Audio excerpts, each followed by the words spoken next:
Então, pessoal, acho que já deu o horário aí, né? 6h05. Então, vou cumprimentar vocês. Boa noite a todos, né? Para quem não me conhece, eu sou o Pedro Henrique, faço parte da comissão organizadora do 21º ENGIE, de Engenharia Civil da UENF, e voltamos, né, a dar continuidade a esse ciclo sobre materiais alcalinos, né, alternativos, e para contribuir com um pouquinho do nosso, agregar o nosso conhecimento, a gente chamou o nosso terceiro participante, que é o João Cláudio, né? Eu vou estar passando para vocês agora um pouco do currículo dele, né, para vocês ir se habituando já. O João, ele possui graduação em Engenharia Civil pela Universidade Estadual Paulista, a Unesp, de Ilha Solteira, mestrado também em Engenharia Civil pela Unesp, de Ilha Solteira, e doutorado em Ciência dos Materiais, também pela Unesp de Ilha Solteira, com um período sanduíche na Universidade Politécnica de Valência, lá na Espanha. E o João, ele trabalha com aglomerantes minerais e especificamente com material pozolânico e aglomerantes ativados alcalinamente, e são empregados resíduos na produção desses materiais. Eu queria lembrar os participantes que, se tiverem alguma dúvida ou alguma pergunta, que pode estar colocando no chat, que no final, se o João tiver disponibilidade ainda, pedir para que ele possa estar respondendo e sanando a dúvida dos participantes.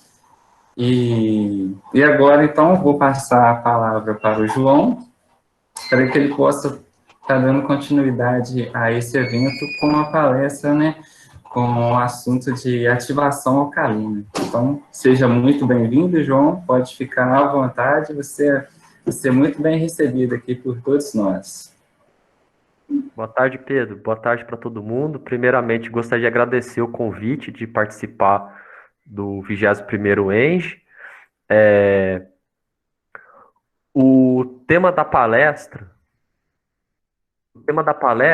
deixa eu só abrir modo apresentação, é sobre aglomerantes ativados alcalinamente. Ativação alcalina seria o processo, os aglomerantes ativados alcalinamente seriam o produto, tá? Então, especificamente, eu vou falar aqui do produto. O Pedro fez uma breve apresentação, mas gostaria aqui de reforçar mais algumas coisas, que realmente eu fiz graduação em Engenharia Civil na Unesp, no período de 2009 e 2013. No período, eu fiz iniciação científica, utilizando bambu na construção civil. Aí, somente dentro do mestrado, que começou em 2013, que eu comecei a trabalhar com aglomerantes minerais. Eu utilizei resíduo de cana com material pozolânico, especificamente a folha da cana-de-açúcar, ou a palha. Aí, em 2015 e 2017, eu fiz o doutorado, ainda trabalhando com o mesmo resíduo, só que agora em aglomerantes ativados alcalinamente. Aí, por fim, desde 2018, eu sou professor do ITA, na divisão de Engenharia Civil, e também continua com pesquisas, né, sobre aglomerantes minerais, tá? Então, dando início à palestra aqui, qual que é o objetivo da palestra? Então, seria conceituar aglomerantes ativados alcalinamente, tá? A gente vai conceituar o que são esses materiais, talvez nem todos conheçam, acho que poucos conhecem, e abordar suas vantagens, desafios, estudos recentes e possíveis aplicações. A proposta da palestra não é esgotar o tema, tá? Eu quero dar uma visão geral do que são esses materiais. Se tiver alguma dúvida no final, vocês podem ficar à vontade para me perguntar. E, inclusive, eu encorajo a vocês, se interessarem mais pelo tema, que me enviem um e-mail, tá? Depois, no final da apresentação, vai aparecer meu e-mail certinho. Eu encorajo a todos que enviem e-mail para a gente discutir alguma coisa, que ficarem com dúvidas. Eu acho que quanto mais gente estudando novos materiais, melhor para o mundo da pesquisa. A apresentação ela foi separada assim, em 4 partes. Primeira parte a gente vai conceituar esses materiais, tá? Depois a gente vai seguir. Vocês vão entender durante a conceituação desse material que ele é muito similar ao cimento Portland. Então a gente vai fazer uma comparação aqui entre os dois. Aí a gente vai abordar alguns desafios, estudos, alguns desafios que esses materiais encontram durante as pesquisas e o que está sendo realizado para resolver esses desafios. Por fim, eu vou apresentar algumas possibilidades de aplicações para vocês conhecerem onde esse material pode ser aplicado. Acho que vai dar uma visão legal do potencial dos aglomerantes ativados alcalinamente. E por fim, as referências bibliográficas, caso alguém fique com dúvida de algum dado que seja apresentado. Tá? Bom, então, vamos conceituar primeiramente esses materiais. O que eles são? Então, ó, a reação na presença de água entre um ativador alcalino, que a gente vai chamar de fonte alcalina, o nosso primeiro personagem, e um precursor sólido, que geralmente são aluminosilicatos, ou seja, são ricos em óxido de silício e óxido de alumínio. A reação, então, entre esse ativador e esse precursor, ele vai formar um material sólido, que a gente vai chamar de aglomerantes ativados alcalinamente. Então, o processo a gente vai chamar de ativação alcalina, mas o produto, esse material sólido aqui, a gente vai chamar de aglomerantes ativados alcalinamente. E esse material, ele tem propriedades similares aos obtidos na hidratação do cimento Portland. Então, o concreto convencional, que a gente estuda, né, bastante na graduação, ele tem propriedades muito similares a esses aglomerantes ativados alcalinamente. Então, o que seria, assim, na forma esquemática? O precursor sólido seria um material aqui rico em aluminosilicatos, por exemplo, a escória de alto forno. Mais para frente a gente vai dar exemplos de outros materiais. Mais um ativador alcalino, que no caso específico aqui eu estou exemplificando através do hidróxido de sódio. Na presença de água, ele vai formar os aglomerantes ativados alcalinamente. Então, notem assim que a figura dele, esse material sólido, ele lembra muito o resultado da hidratação do cimento. Tá? Então, nossos principais personagens aqui na apresentação vai ser o precursor sólido e o ativador alcalino, que em conjunto e na presença de água vão formar esses novos aglomerantes. Então, quais são as principais matérias-primas? Quais são os principais precursores sólidos, os principais ativadores alcalinos? No precursor sólido, geralmente, os autores eles separam em 3 grandes grupos. O primeiro grande grupo seria o alto teor de óxido de cálcio. Então, por exemplo, a escória de alto forno, que tem composição química de óxido de cálcio, óxido de silício e óxido de alumínio. Isso aqui está na ordem de maior quantidade para menor quantidade. Temos também o baixo teor de óxido de cálcio, por exemplo, o metacaulim e a cinza volante F. E a gente tem o médio teor de óxido de cálcio, que a gente pode exemplificar através da cinza volante C. Tá, então aqui desses 3 grupos a gente tem alguns exemplos. Em relação ao ativador alcalino, quais são os principais exemplos? A gente tem os hidróxidos, que basicamente o M aqui seria um metal alcalino, geralmente se utilizam o sódio ou o potássio, ou seja, o hidróxido de potássio ou hidróxido de sódio. A gente tem os silicatos, tá? Então, o M, novamente, é um metal alcalino, combinado com óxido de silício. Novamente, os mais comuns é o com sódio e com potássio. Os carbonatos, tá? Carbonato de sódio, carbonato de potássio. Os sulfatos, então a gente tem o sulfato de sódio e sulfato de potássio. Esses 4 exemplos são os mais comuns. São os mais comuns na literatura, mas disparadamente os mais utilizados dentro do precursor sólido, a gente tem a escória de alto forno e a cinza volante F. Elas podem ser estudadas ou utilizadas separado, tá? Faz um aglomerante ativado alcalinamente com escória de alto forno, ou faz um somente com cinza volante, ou inclusive, como a gente vai ver na apresentação também, tem uma combinação desses dois.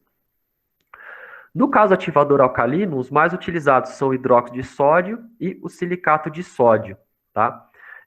Geralmente, eles utilizam os dois combinados, porque o hidróxido de sódio, ele favorece, ele tem um pH bem elevado, tá? Então, a gente vai mostrar um pouco do mecanismo da reação.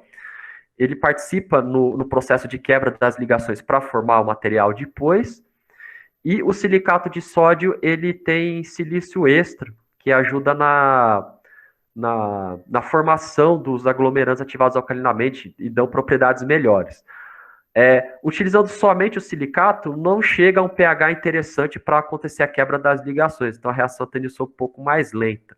E por outro caso de utilizar somente o hidróxido de sódio, ele não, pela falta desse silicato aqui, ele não produz materiais com boas propriedades. Então, geralmente, a gente vai ver na apresentação que utiliza a combinação desses dois caras aqui, o hidróxido de sódio e o silicato de sódio. Então, a gente vai ver, assim, vou abordar de uma forma, espero, bem clara, como é que funciona a reação para a formação dos aglomerantes ativados alcalinamente. Entender onde o precursor sólido entra, onde o ativador alcalino entra e como é que acontece a reação química aí para a formação desses aglomerantes, tá? Então, ó, de forma bem simplificada, a primeira coisa que vai acontecer é a dissolução do precursor sólido em um ambiente alcalino, tá? Então, o ativador alcalino ele vai elevar o pH ali da solução, né? Porque ele vai estar em presença de água. Esse pH alto vai fazer com que ocorra a dissolução do precursor sólido. Aí vai ter a formação e precipitação de um produto hidratado, que seria aqui os nossos aglomerantes ativados alcalinamente. Esse produto hidratado ele vai crescendo. Essa reação ela é bem similar ao que acontece com o cimento Portland, que a gente já conhece, tá? Então, eu vou apresentar aqui um modelo descritivo como precursor sólido com baixo teor de óxido de cálcio, né? Então, por exemplo, a cinza volante, com somente hidróxido de sódio, tá?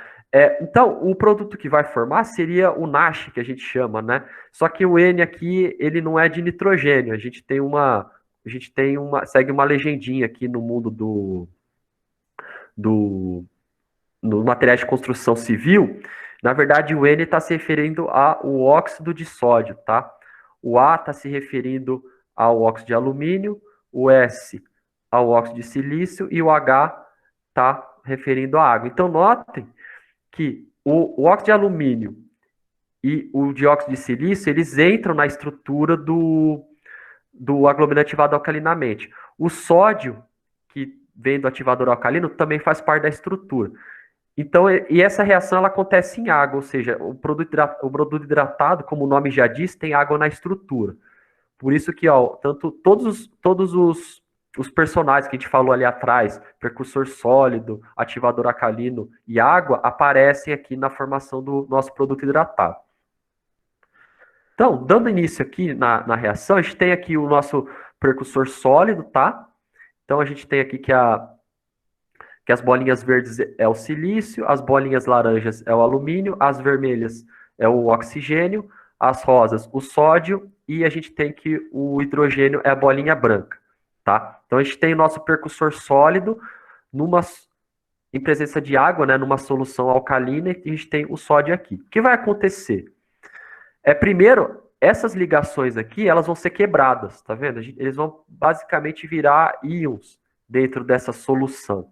Então, acontece primeiramente a dissolução do precursor sólido. Depois,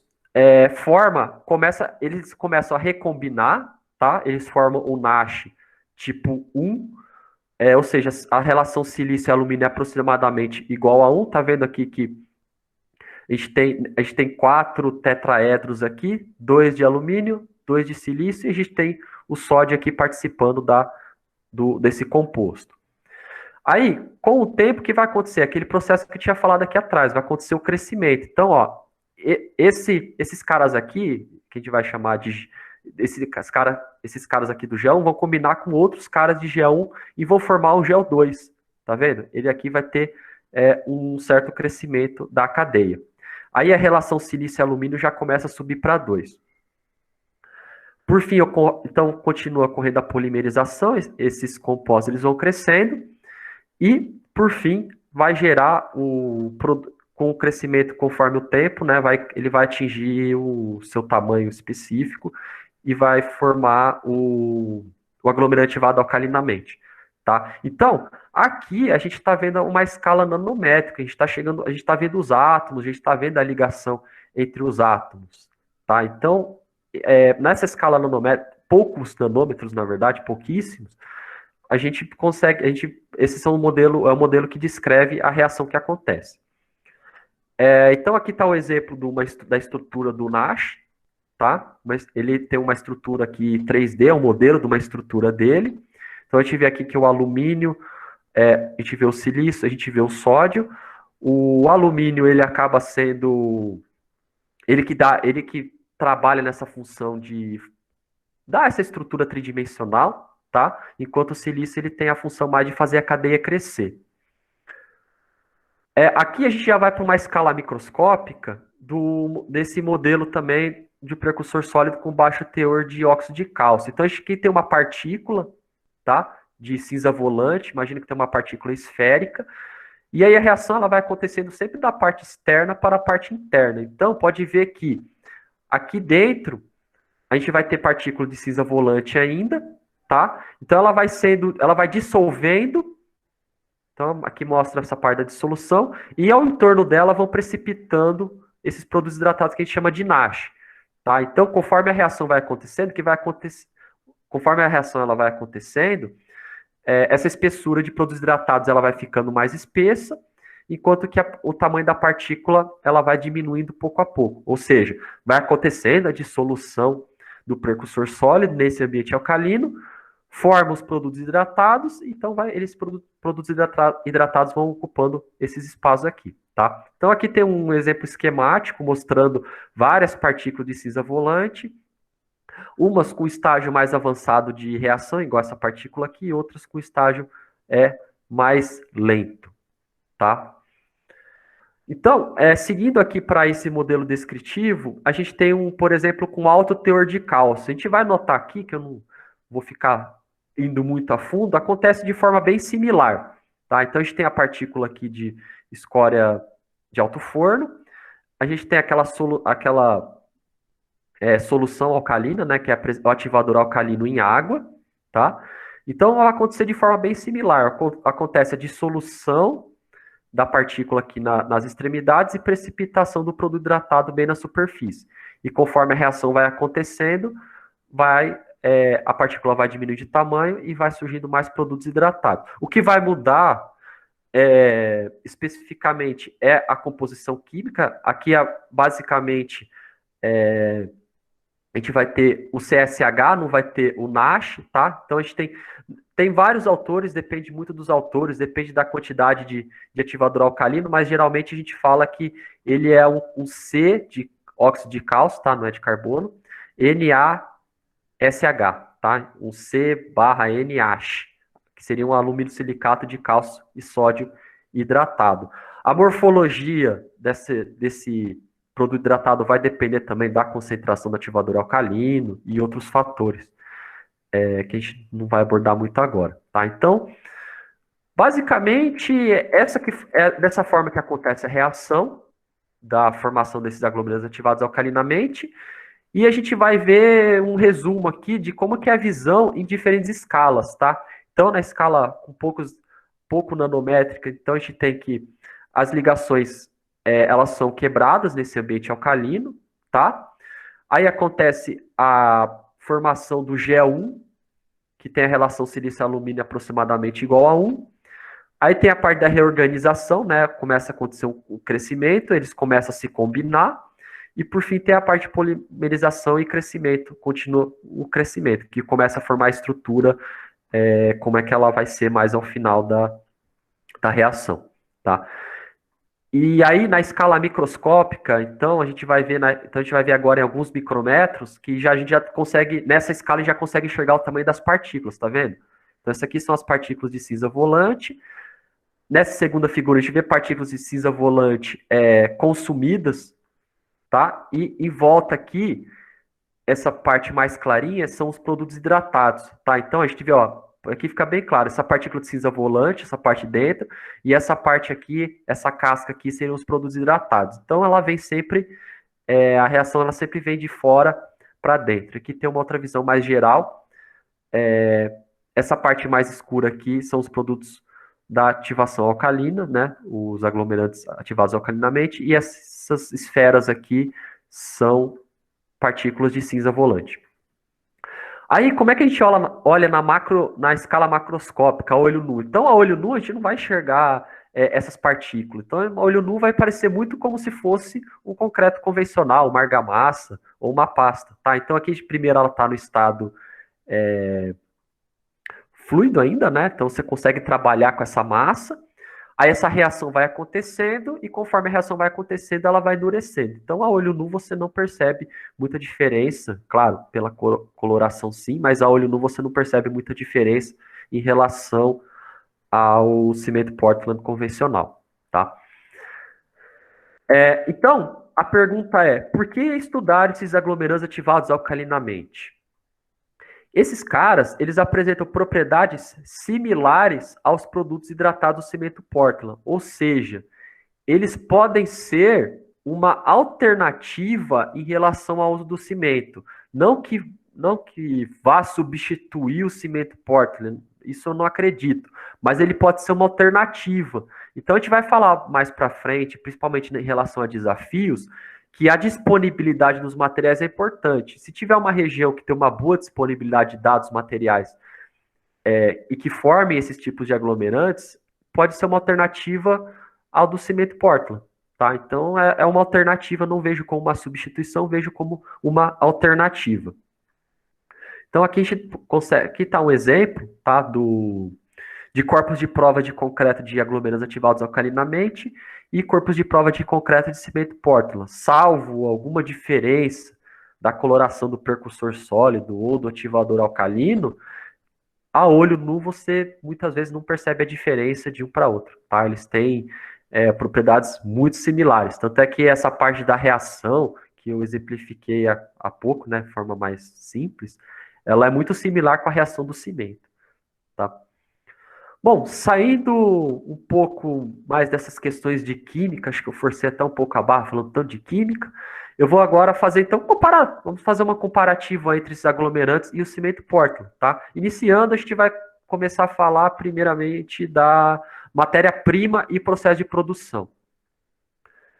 Então, o processo de produção do cimento Portland, de forma bem sucinta, utilizam-se como matérias-primas do clinker o calcário, que é carbonato de cálcio, e a argila, que ela vai conter ali óxidos de silício e óxidos de alumínio.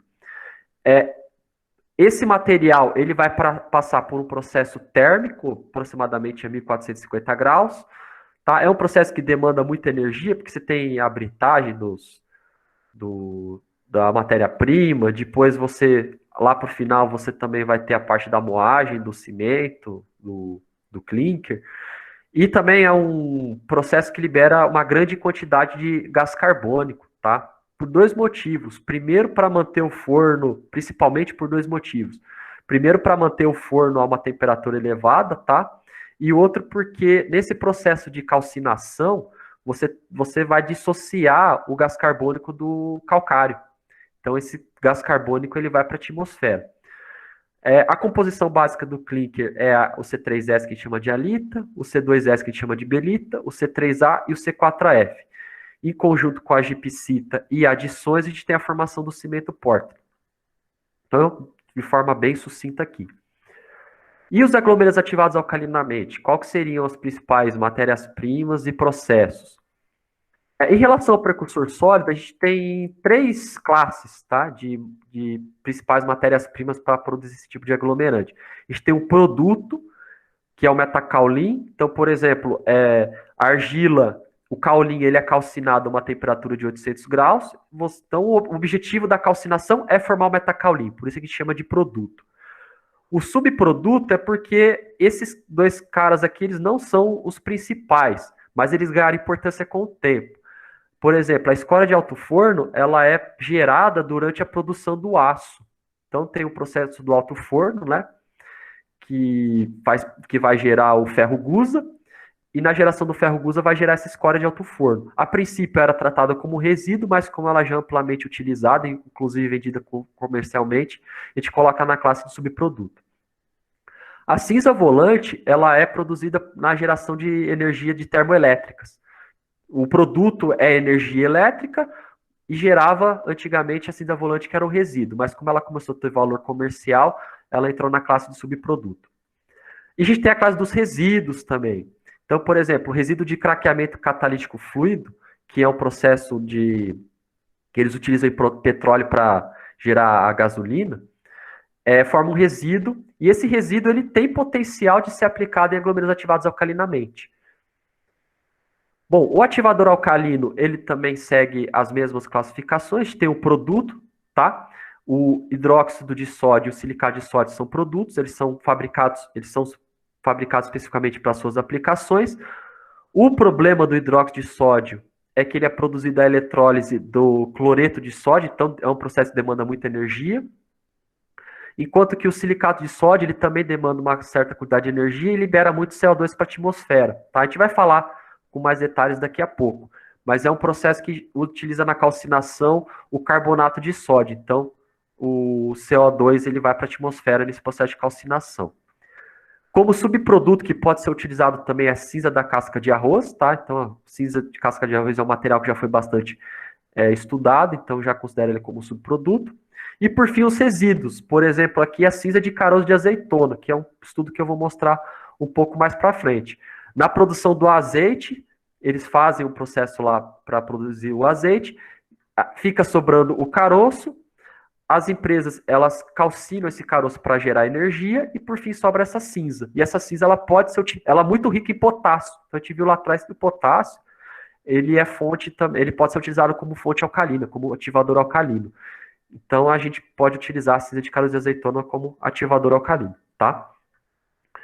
Então, a junção do percussor sólido mais ativador alcalino, a gente tem os aglomerantes ativados alcalinamente. Obviamente que pode ter algum tipo de adição, aditivo, mas eu não vou focar nesses tipos nesse contexto aqui na apresentação, tá? Então, alguns exemplos de estudos... Opa, perdão, esqueci de comentar o principal. Então, a principal vantagem assim, em relação ao cimento Portland, dos aglomerantes ativados alcalinamente, é que muitos resíduos que são gerados, eles podem ser empregados em aglomerantes ativados alcalinamente e trazem ótimos resultados, igual a gente vai mostrar daqui a pouco, tá? Então é uma vantagem, assim, muito legal, do ponto de vista de sustentabilidade, utilizar esses resíduos nesses novos tipos de aglomerantes, tá? Então aqui tem alguns exemplos de estudos. Esse aqui é aquele resíduo de craqueamento catalítico fluido. Então, fizeram um estudo aqui, eles trabalharam na melhor proporção de silicato de sódio e hidróxido de sódio, como ativador alcalino, utilizando esse resíduo como precursor sólido. Aí eles fizeram para várias relações, tá? Então tem as relações aqui embaixo, foi de 0 a 1,4. Eles chegaram aqui que a relação ótima é aproximadamente 1,2, que atingiu quase 70 megapascal. Uma resistência relativamente alta, tá? Outro estudo que eu participei, foi no período que eu estava na Espanha, a gente estudou o cinza de caroço de azeitona, tá? Como ele é rico em potássio, a gente utilizou como ativador alcalino. Então foram feitas 3 misturas diferentes. A primeira mistura é escória de alto forno e água somente, não tinha nenhum ativador alcalino. O segundo é escória de alto forno mais o hidróxido de sódio mais água, tá? Então a gente já inseriu aqui um ativador alcalino. E na terceira amostra a gente fez escória de alto forno, a cinza de caroço de azeitona mais água. Então, dentro das 3 misturas, aqui apresentou melhor resultado, ou seja, 30 megapascal, foi utilizando o resíduo, tá? Então, vocês viram que nesse caso específico aqui, a gente empregou o resíduo e conseguiu ser melhor do que um material comercial. Então, a gente ganha nos dois lados. Tem o ponto de vista técnico, a gente conseguiu melhores propriedades, e tem o ponto de vista também de ecológico, que a gente não está utilizando material, a gente está empregando material renovável, que é a cinza, para gerar o aglomerante-ativado alcalinamente, tá? Então, como já adiantei, a parte de emissão de dióxido de carbono na produção e uso desses materiais. A gente tem uma dificuldade em fazer esse tipo de avaliação, porque tem sempre diferentes abordagens de estudo. Por exemplo, pode-se considerar desde a emissão somente da produção dos materiais, pode ser da produção, do transporte desses materiais até o local de aplicação, pode ser também adotar o quanto esse material vai emitir de CO2 em questão de manutenção, uso, até demolição, tá? Então é difícil comparar vários estudos, porque cada autor aborda de uma forma diferente. Então, esse exemplo de um estudo aqui, ele considera a produção do insumo, a mistura e o lançamento e cura. Então, o processo assim até a parte de cura do concreto. O que eu posso destacar aqui? Então, esse aqui é o aglomerante ativado alcalinamente, à esquerda, e à direita tem o concreto de cimento convencional, tá? Então, aqui mostra todas as emissões de CO2 por metro cúbico de concreto, tanto do aglomerante ativado alcalinamente como do cimento. Então, o que a gente pode concluir é que, no caso do cimento, o principal emissor é o próprio cimento, tá? Então, ó, desse total de 354 quilos de CO2 por metro cúbico, 269 vem do cimento. No caso dos aglomerantes ativados alcalinamente, os principais emissores são os ativadores alcalinos. Então, ó, de 320, a gente tem que o silicato de sódio tem 156 e o hidróxido de sódio tem 34. Inclusive, a redução da utilização desses dois caras aqui é um tema, um desafio que a gente vai falar mais para frente no próximo tópico. Nesse estudo 2, a gente considera a produção, transporte, insumo e cura, tá? Então, aqui, o que esse estudo mostrou? Ele mostrou aqui a emissão de CO2, tá? Pelo tipo de aglomerante, então tem o cimento Portland com adição, aglomerante ativado alcalinamente com escória de alto forno, com cinza volante e com metacaulin, para várias classes de resistência. Então, a gente tem aqui o FC 24 MPa, 40 MPa e 70 MPa. Obviamente que com o aumento da resistência, você vai ter um aumento das emissões de CO2, porque se utiliza mais aglomerante, mas, novamente, o cimento, comparando esses dois aqui, o cimento, ele é disparado o que mais vai emitir CO2 na atmosfera, tá? E dos aglomerantes ativados alcalinamente, os principais são os ativadores alcalinos. Então, tá vendo? Pode-se notar aqui que o ativador alcalino tem esse jogo de xadrez aqui em vermelho. Pode ver que todas as misturas aqui, ele é disparado o que mais emite CO2. Realmente, então, a gente vai reforçar no desafio mais para frente. E o interessante é que depende muito das proporções das proporções dos materiais, das aplicações, de vários fatores, mas a gente pode notar que esses aglomerantes ativados alcalinamente, eles têm potencial de emitir menos CO2 do que o cimento Portland. Não que vai emitir menos, eles têm potencial de emitir menos. É uma coisa que a gente vai discutir ainda para frente quando for falar especificamente dos desafios, tá?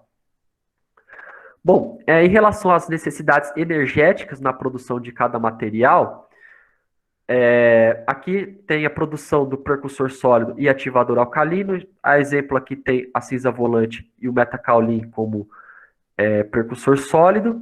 A gente tem aqui o hidróxido de sódio e o silicato de sódio como ativador alcalino. Então, a gente viu que em produções, na questão de energia, de combustível, o silicato é um material que demanda bastante, tá? Enquanto que necessidades mais de energia elétrica, a gente tem que o hidróxido de sódio ele necessita bastante também, tá? Pelo processo de eletrólise precisa de bastante energia. Então, novamente, a gente vê que tanto nas emissões de CO2 como nas questões energéticas, os ativadores alcalinos eles acabam sendo os principais problemas. Bom, então comparando aqui, novamente, eu vou mostrar uma comparação, tem várias comparações, nesse caso específico, ele utilizou aglomerantes ativados alcalinamente com metacaulin, carbonato de sódio, silicato de sódio e óxido de cálcio, tá? Então, fazendo a conta aqui, ele chegou que é necessário aí mais ou menos 1,1 gigajoules de energia para produzir uma tonelada desse material aqui, tá? O cimento, por outro lado, os principais necessidades energéticas seria a moagem, a preparação da matéria-prima e durante a queima da matéria-prima para gerar o clinker, tá? Então, geralmente, assim, depende muito da eficiência energética da indústria, a produção de uma tonelada de cimento gira aqui em 4 gigajoules, tá? Então, a gente vê que, novamente, o aglomerante ativado alcalinamente ele tem potencial de necessitar menos energia do que o cimento Portland. Novamente, porque tem que levar em conta que depende muito da mistura, da eficiência das proporções entre o precursor sólido e o ativador alcalino. Isso, novamente, vai abordar lá na questão dos desafios, tá? Aqui, então, a gente já falou a parte de matéria-prima, já falamos de emissão de CO2, já falamos de energia. Outro tema também que, obviamente, se a gente quer propor o aglomerante ativado alcalinamente como uma alternativa ao cimento Portland, a gente tem que comparar a durabilidade dos dois materiais. A gente não quer que o material tenha essas vantagens técnicas e ambientais, mas seja pouco durável. Na verdade, se ele for pouco durável, não tem vantagem técnica e ambiental nenhuma também, né? Porque ficar tendo que trocar o material sempre, não é nada sustentável.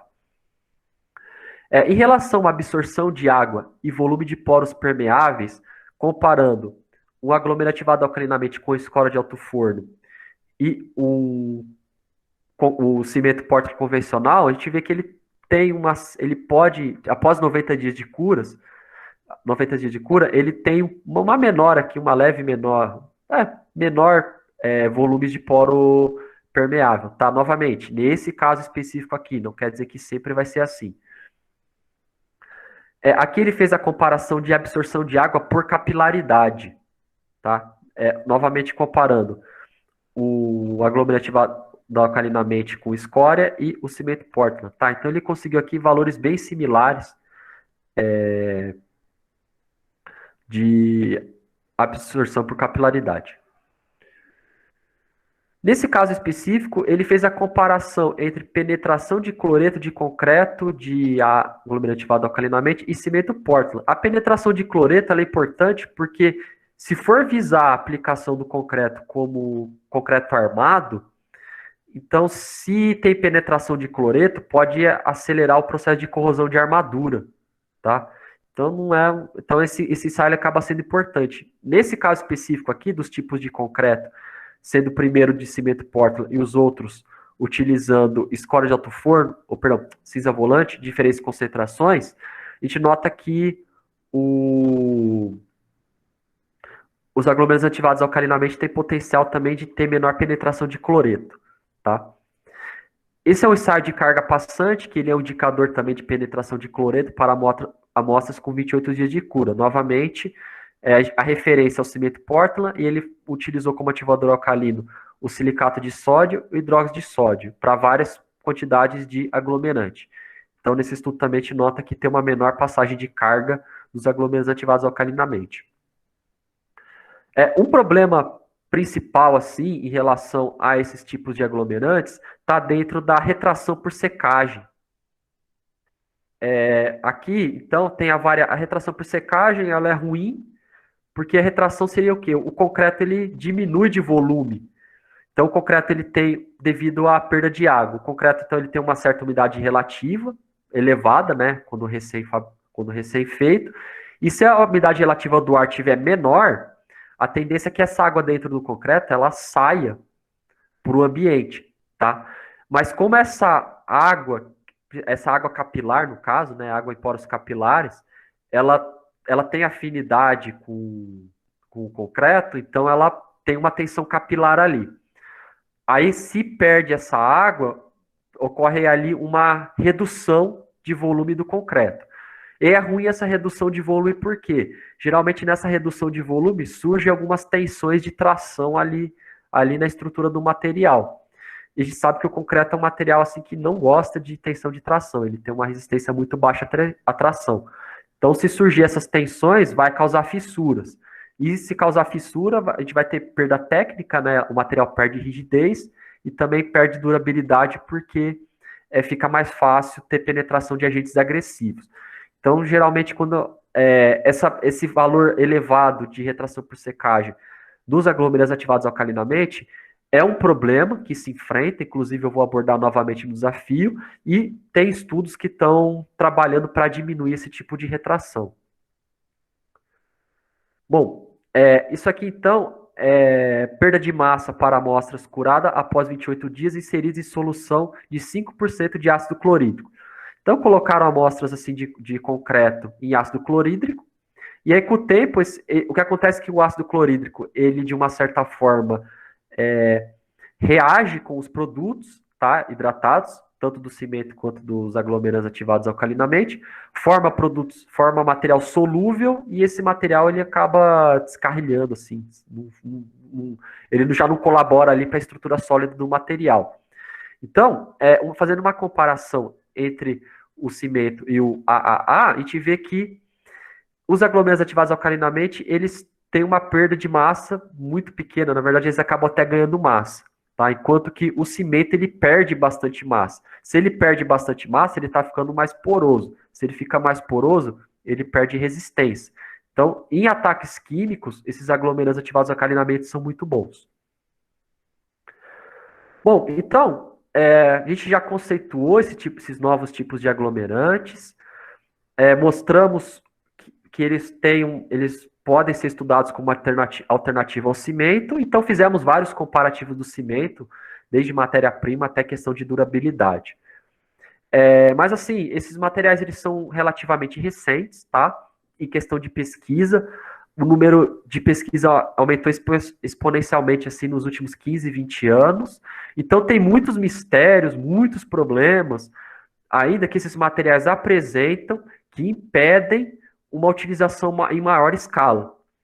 Então, o que seriam esses desafios, o que seriam esses problemas e o que estudos estão sendo realizados para melhorar ou resolver esses problemas? Então, o primeiro desafio seria novos percussores sólidos para produzir esses aglomerantes. Aí, por que isso é um desafio? Depende muito da disponibilidade de material por região. Então, por exemplo, no Brasil, a gente tem uma elevada produção de cana-de-açúcar. Ou seja, é uma realidade nossa utilizar esse tipo de resíduo. Pode ser que não seja em outros lugares do planeta. Como pode ter em outros lugares do planeta que tem alguns tipos de disponibilidade de materiais que não tem no Brasil. Então, importar esse tipo de material seria caro pelas vantagens técnicas que eles apresentam. Por isso que a proposta é verificar a disponibilidade dos materiais no país e utilizar, tá? Então, esse inclusive foi o estudo do doutorado, tá? Foi um dos artigos publicados, que empregamos como percussor sólido a escora de alto forno e comparamos a escora de alto forno com a cinza da folha de cana-de-açúcar. Então, comparamos essas duas combinações de materiais. O ativador alcalino foi o hidróxido de sódio e o hidróxido de sódio mais silicato de sódio. Como resultado principal, o que a gente tem? Que após 90 dias de cura, a gente fez um gráfico aqui, uma relação gama, que é a resistência à compressão da amostra que tem a cinza,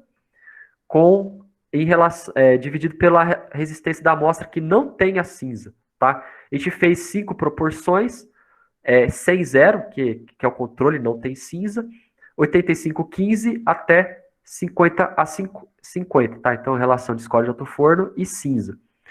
Esse epsilon está relacionado com a quantidade de silicato de sódio que a gente colocou na mistura. Comparando aqui do hidróxido de sódio somente, que é esse primeiro cara aqui, a gente pode ver que se a gente fizer calcular a relação da resistência da amostra 8515 pela controle, a gente tem aqui um acréscimo de 40% da resistência, tá? E conforme foi aumentando a quantidade de cinza de folha de cana-de-açúcar e reduzindo a escora, a gente chegou até 80% de ganho de resistência. Ou seja, é uma vantagem técnica muito grande comparado quando a gente utiliza hidróxido de sódio. Entretanto, quando utilizamos silicato de sódio combinado com hidróxido de sódio, a gente não viu tanta vantagem técnica. A única vantagem seria ambiental, porque a gente está reduzindo a escora de alto forno e colocando um resíduo. Então, esse foi um dos estudos que foram realizados com relação aos materiais que é produzido no Brasil. Outro também estudo feito foi da cinza do bagaço de cana-de-açúcar. Então, nesse caso aqui, os precursores sólidos foram a cinza volante e a cinza volante mais a cinza do bagaço de cana-de-açúcar. O ativador alcalino ele foi a nossa constante, basicamente utilizamos só hidróxido de potássio mais silicato de potássio. Aqui, então, a gente tem resistência mecânica para curas a 20 graus Celsius, para várias porcentagens dessa cinza do bagaço de cana-de-açúcar. A gente nota que a curtas idades, com o aumento da quantidade de cinza de bagaço, teve uma melhora na propriedade mecânica, entretanto, a longas idades, a cinza ela já não foi tão vantajosa, ela apresentou menores valores de resistência. Tá? Então, a cinza volante ela tem essa característica de uma reação mais lenta. Outro fator importante também são novos ativadores alcalinos para produzir esses tipos de materiais. E por que porque é um desafio produzir novos ativadores? É o que a gente já vem abordando durante a apresentação toda, tá? Alto consumo energético, isso é um fator importante, alta emissão de CO2 e principalmente também que utilizar hidróxidos é perigoso, tá? Porque ele pode corroer a mão, ele pode machucar a mão, então tem que ter um cuidado muito... tem que ser bem cuidadoso para trabalhar com esse tipo de material, porque ele pode danificar a mão, causar queimaduras assim, graves, tá? Então, isso é algo que limita tecnicamente o uso. Não pode utilizar esse tipo de ativador alcalino sem empregar luvas. Então, um dos estudos que pode ser destacado é a cinza de casca de amêndoa, tá? Realmente, amêndoa que vocês utilizam em happy hour, a casca dela, queimando, gera energia e essa cinza ela pode ser utilizada para produzir aglomerantes ativados alcalinamente, tá? Então, nesse estudo aqui, o percussor sólido foi a escora de alto forno, o ativador alcalino foi uma comparação entre a cinza de casca de amêndoa e o hidróxido de potássio. Isso porque essa cinza ela tem uma quantidade de potássio bem elevada. Então, comparando aqui, esses dois primeiros, esse primeiro mostra aqui, ele substituiu parte da cinza de casca de amêndoa por escora de alto forno. Esse 20 aqui foi somente adição, já tinha a mistura certinha lá, eles somente adicionaram. E fizeram com duas concentrações diferentes de hidróxido de potássio, tá? Então, comparando a cinza de casca de amêndoa com hidróxido de potássio, seja como substituto ou como adição, eles dão resultados melhores do que utilizando o hidróxido de potássio. Ou seja, pode-se substituir totalmente o hidróxido de potássio por cinza de casca de amêndoa. Então, você vai deixar de lado um material que tem alto consumo energético, alta emissão de CO2 e perigoso, colocar um resíduo que não é perigoso e ainda tem uma vantagem técnica bastante acentuada, tá? A cinza de folha de cana-de-açúcar, também parte do doutorado, ela foi utilizada como ativador alcalino. Nesse caso específico, foi para substituir o silicato de sódio. Então, o percussor sólido, novamente, utilizamos a escora de alto forno. E o ativador alcalino a gente fez três ativadores. Hidróxido de sódio e a cinza da folha de cana-de-açúcar. Hidróxido de sódio, a cinza da casca do arroz. Hidróxido de sódio e silicato de sódio. Em estudos aqui de resistência à compressão, comparando então esse primeiro aqui é com a cinza da folha, esse segundo é com silicato de sódio e esse terceiro é com a cinza da casca do arroz. Então a gente pode ver que a cinza da folha ela apresentou piores resultados, um pouco abaixo aqui da cinza de casca do arroz, e os dois resíduos apresentaram resultados piores do que do silicato de sódio, tá? Então nesse caso específico, não conseguimos atingir resistências próximas ao do silicato de sódio, mas não foi mostrado aqui, mas quem quiser fique à vontade para buscar o artigo. Utilizando somente hidróxido de sódio e escola de alto forno, a resistência ficou próxima aqui de 15 MPa, ou seja, a gente conseguiu ainda triplicar a resistência mecânica apenas adicionando um resíduo. Bom, outro desafio também é o consumo energético e emissão de CO2. Isso é um desafio porque o emprego de resíduos com percussor sólido, esse emprego de resíduos, ele reduz o consumo energético e a emissão de CO2, porque o resíduo, o nome já diz, né, ele não era o que a gente esperava. Tem um produto, gerou esse resíduo. Tá? Então a gente não considera, geralmente os autores não consideram o consumo energético e emissão de CO2 nesses materiais. E outra coisa também importante é em relação à otimização da mistura. Então, uma melhor relação precursor sólido ativador alcalino consegue-se uma melhor propriedade mecânica e sempre utilizando a menor quantidade possível desses dois materiais, tá? Então, realmente é otimizar, é tirar o máximo da combinação desses dois materiais sem colocar maiores quantidades desnecessariamente. Então, nessa figura aqui, ela é um pouco confusa, mas eu vou explicar brevemente. Ela mostra a emissão de CO2, tá? Por resistência à compressão, de vários tipos de misturas. Então, quando é o xizinho, seria os aglomerantes ativados alcalinamente, os concretos de aglomerantes ativados alcalinamente. A cruzinha seria os concretos convencionais com cimento Portland, tá? Então, a gente pode ver que, claro que tem vários tipos de aplicações, mas não tem uma regra clara aqui. A regra clara que a gente pode ver é que os concretos com o cimento Portland, eles tendem a ter, na maioria dos casos, que são essas cruzinhas aqui, maiores emissões de CO2 do que os aglomerantes ativados alcalinamente. Então, para uma mesma proporção, para uma mesma propriedade mecânica, aqui próxima aos 60 MPa, se a gente fizer a comparação entre esses dois aqui, o cimento convencional, ele emite mais CO2 para a atmosfera. Isso vale também para consumo energético. Outra questão também em relação à durabilidade dos aglomerantes ativados alcalinamente, tá? Ele é um desafio, recapitulando, devido à alta retração por secagem e questão de eflorescência. Então, a retração por secagem a gente já abordou lá atrás. Aqui é um estudo diferente. A gente nota aqui, ó, que o OPC, né, que é o cimento convencional, a gente tem aqui, ó, a variação de volume, né, por tempo. Então, a gente tem que o cimento Portland, ele tem muito pouca relação, claro, em relação aos aglomerantes ativados alcalinamente, ele tem pouca retração por secagem. Isso é uma vantagem muito boa para o cimento convencional. No caso aqui dos outros aglomerantes ativados alcalinamente, a gente vê que eles têm uma retração por secagem bem elevada. Em relação à eflorescência, eflorescência, acho que dá para ver, seriam essas manchas brancas aqui. Essas manchas brancas, geralmente elas surgem, geralmente são carbonato de sódio, tá? Que eles acabam não interagindo, o ativador alcalino ele acaba não participando totalmente da reação, aí ele descarrilha, né? Ele vai para fora da estrutura do aglomerante e forma esse carbonato aqui na superfície, que fica essa mancha branca, tá? Então a gente tem essa primeira amostra não tem nenhuma mancha branca, e conforme vai passando o tempo, vocês podem notar que essa mancha branca ela vai aumentando de quantidade.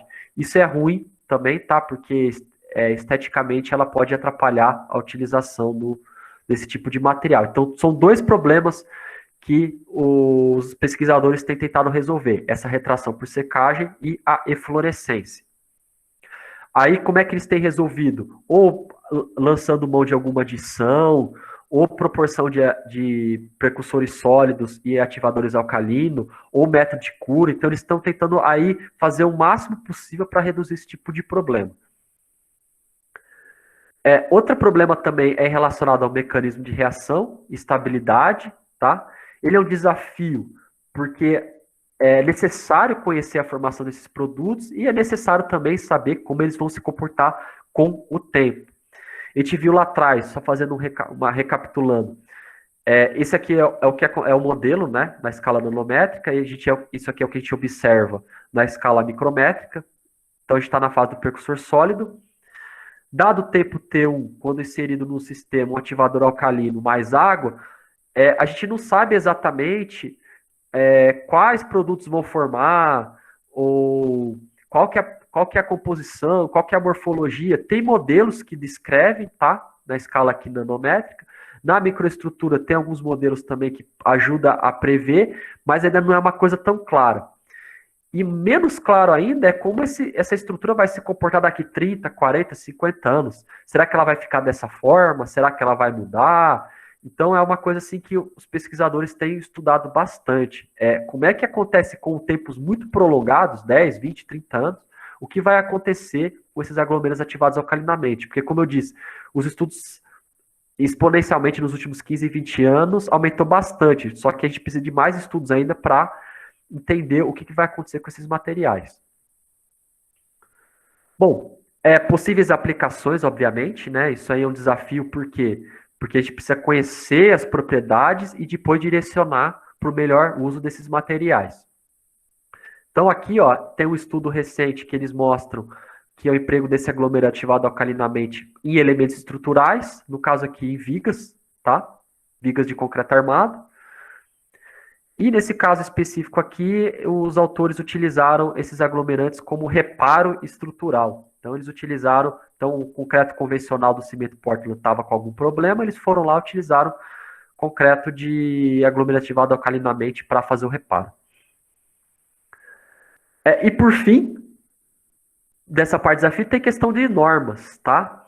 Porque é um desafio, porque não existem normas desses materiais em todos os locais, não vai ter. Na norma CTM, ela pode ser utilizada, essa norma aqui é para aglomerantes hidráulicos, tá? Ela pode ser utilizada para esses aglomerantes, acaba cobrindo, tá? E no caso de uma norma chinesa, então na China ele já tem algumas normas. Então, ó, aqui é exemplo de uma norma recente, tá? 2012, que pode se aplicar esses aglomerantes como proteção contra ataques químicos. Então, não tem uma normativa muito avançada. Para falar a verdade, poucos países têm alguma normativa e para aplicação desse material, obviamente, precisa estar normatizado para a segurança de todos os envolvidos. Bom, para encerrar a apresentação aqui, a gente vai falar quais são as possíveis aplicações. Na verdade, são aplicações já que existem no mundo. É mais assim para vocês verem, né? Conhecer um pouco. A gente foi falando muito de questões de química, depois a gente fez um comparativo com o cimento, falamos de desafios, mas acho que atiça mais a curiosidade de mostrar onde esses materiais já foram aplicados, tá? Então, nesse primeiro exemplo aqui, esses concretos eles foram utilizados como elementos estruturais. Então, a gente tem esse edifício aqui de 24 andares na Rússia, que foi empregado aglomerados ativados alcalinamente com escória de alto forno e carbonato de sódio. À vista, assim, parece uma estrutura de cimento Portland, né? Nessa segunda foto, a gente tem uma oficina na China, que utilizou, nesse caso, fez uma combinação de cimento Portland com aglomerados ativados alcalinamente, que eram compostos por escória de alto forno e sulfato de sódio. Então, esses elementos aqui, eles são todos feitos a partir dessa mistura. Bom, eles também podem ser utilizados como pavimento. Aqui tem uma comparação à esquerda, é um aglomerado alcalinamente com escória de alto forno. E à direita é utilizando o cimento Portland. Então, pode ver que no mesmo período de utilização, o cimento ele teve um desgaste maior. Tá? Nesse caso específico aqui, o aglomerado alcalinamente apresentou melhor comportamento do que do cimento Portland convencional. Bom, esse aqui é um exemplo, outro exemplo mais específico, ele pode ser utilizado como telhas de residências, tá? Então aqui, ó, essas telhas foram feitas com escória de alto forno, ativado com silicato de sódio e hidróxido de sódio. Então as telhas aqui foram de aglomerados ativados alcalinamente. Esse e-Crete, que é desse grupo aqui, que é da Austrália, eles já empregam bastante essa escória de alto forno combinada com cinza volante como precursores sólidos, e ativação alcalina eles têm vários tipos de fontes, tá? Depende muito da aplicação. Nesse caso específico aqui, ó, eles utilizaram como essa parte de pavimentação, né? Essa pavimentação pública aqui, eles utilizaram essas placas desses materiais. Aqui nesse outro caso, eles fizeram essa pontezinha aqui tá? Eles fizeram essa pontezinha aqui com esses tipos de aglomerantes, com esse equity. Outra aplicação desse equity foi nessa estrutura aqui de pré-fabricado. Eles foram encaixando aqui as peças desses aglomerantes ativados alcalinamente, fizeram aqui essa estrutura. E nesse outro caso, eles fizeram uma moldagem in loco também utilizando esses aglomerantes para fazer pavimentos. Então, podem existir outras aplicações, por exemplo, concreto leve, concretos moldados especificamente para suportar altas temperaturas, revestimento, inclusive estabilização de resíduos perigosos, tá? Então, tem vários tipos de aplicações. Eu quis mostrar algumas imagens especificamente, mais questões estruturais que talvez seja mais palpável para todos nós, tá? Então, essas aqui são as referências que utilizei na palestra. Gostaria de agradecer novamente pelo convite, espero que tenham gostado da apresentação. Muito obrigado pela atenção de todos, e caso de dúvidas, eu encorajo a todos a mandar um e-mail para mim, tá? Então, se quiserem tirar um print na tela, aproveita e tira um print na tela, tem o meu e-mail aqui e tem meu telefone, inclusive minha página pessoal, aí fiquem à vontade para enviar e-mails com dúvidas, sugestões, críticas, que eu vou responder a todos, tá? Então, muito obrigado a todos. Nós que agradecemos, João. Em nome de toda a comissão organizadora, acredito que em nome de todos os participantes, a gente queria te agradecer por essa palestra incrível. Foi uma oportunidade muito boa, né? Porque é um tema novo para a gente. Eu, por exemplo, acho que falo pela maioria, não conhecia a ativação alcalina, mas nessa palestra consegui, né, absorver, né, um pouco, porque é um tema bem extenso, né? Mas foi muito inspirador, né? Com certeza, algumas pessoas vão pesquisar sobre isso, vão ter né? Você causou, né, essa dúvida na gente, né, para correr atrás do tema, pesquisar, acho que foi muito bom, foi muito enriquecedor. E temos 2 perguntas no chat aqui, vou olhar. A primeira, vou ler aqui para você, é da Stephanie Rangel. A ativação alcalina é muito usada em outros países? Em relação a isso, o Brasil está atrasado? Stephanie, obrigado pela pergunta. Olha, muito é um conceito bem subjetivo, né? Mas, assim, tem bastante aplicação na Austrália, né? Principalmente dessa empresa aí que eles utilizam bastante. Tem alguma coisa na China e principalmente no leste europeu, na Rússia, eles têm algumas aplicações também. No Brasil, eu não sei dizer se já teve alguma aplicação. Eu acredito, no meu conhecimento, que eu saiba, não tem, tá?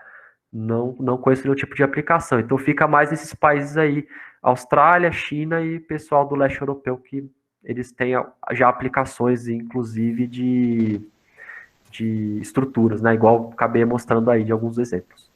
Entendi. Acho que tirou a dúvida. Tem outra pergunta aqui, do Matheus. Em quais tipos de construções podemos usar esse material e se existe um campo de aplicação mais específico que esse material levaria vantagem ao convencional? Não sei se... Então, acho que ficou mais nessa parte do final da palestra, acho que deu um panorama geral do que ele pode ser utilizado, né? Questão de estruturas, pavimentos, aí eu dei alguns exemplos mais específicos, como estabilização. Então, assim, a vantagem vai depender muito da questão das proporções entre o precursor sólido e o ativador alcalino. Então, em algumas situações vai ser melhor, outras situações vai ser pior. Mas ainda assim, para uma aplicação em maior escala, eu acredito que tem aqueles problemas que foram levantados. Como é que vai se comportar a longo prazo, principalmente a questão da estabilidade daqueles produtos daqui 30, 40, 50 anos. O cimento Portland, ele vai completar 200 anos, né, agora, da patente, e mesmo assim ele foi sofrendo modificações durante os anos, né, ele foi sempre melhorando. E não seria diferente desse tipo de material, tá? Então, pode ser, algumas situações ele vai ser melhor, outra pior. Vai depender muito das proporções e da aplicação específica. Mas o que limita mesmo é a falta de alguns conhecimentos, alguns problemas que foram levantados. Então, eu sei que foi uma resposta assim, nem que sim, nem que não, porque eu não quero me comprometer também. Então, assim, se tem aplicações que ele é melhor, tem aplicações que ele é pior. Vai depender muito de como faz trabalho material. Mas ainda assim eu coloco algumas ressalvas na aplicação desse tipo de material, tá? Entendi. Tudo certo. Agora o Guilherme está pedindo para fazer uma pergunta. Pode abrir o áudio, Guilherme. Fica à vontade. Obrigado, Juliane. João, parabéns pela apresentação, por um trabalho extenso, com várias vertentes aí, que mostra um pouco da sua carreira, né, de tudo que você faz. Parabéns.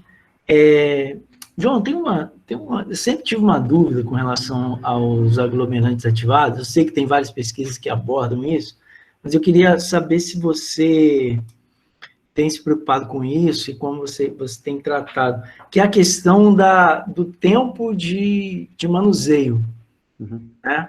De você não ter muito controle quando as reações começam, você já observou alguma coisa disso com relação aos diferentes precursores? Você tem um tempo de uso desse material para uma aplicação prática? Isso é super importante, né? Você tem... Eu compartilho da sua ideia, do que você falou do início, assim.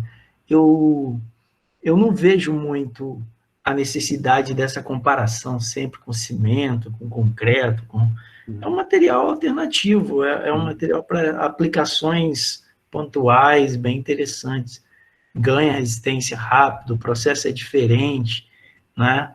Você não precisa molhar o material, é uma outra lógica. Mas eu queria ouvir um pouco você, que tem bastante experiência nessa área, com relação a esse tempo de manuseio, que seria associado ao tempo de pega que a gente tem no cimento Portland. Obrigado. Olha, obrigado pela pergunta, professor Guilherme. Depende muito do precursor sólido e do ativador alcalino. Então, por exemplo, a cinza volante, ela tem uma reação muito lenta. Por isso que geralmente fazem curas térmicas a 70, 80, 90 graus.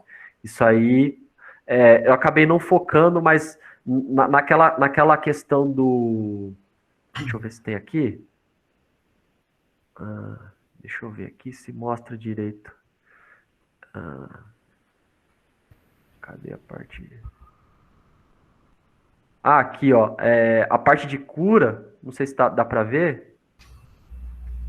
A parte de cura aqui, da cinza volante, ela então, assim, devido a essa cura térmica, ela acaba sendo ela perde nesse quesito, porque é uma reação muito lenta. Então, a temperatura ambiente, poucos estudos fazem, e geralmente quando fazem é combinado com outro precursor sólido para acelerar esse tempo de pega.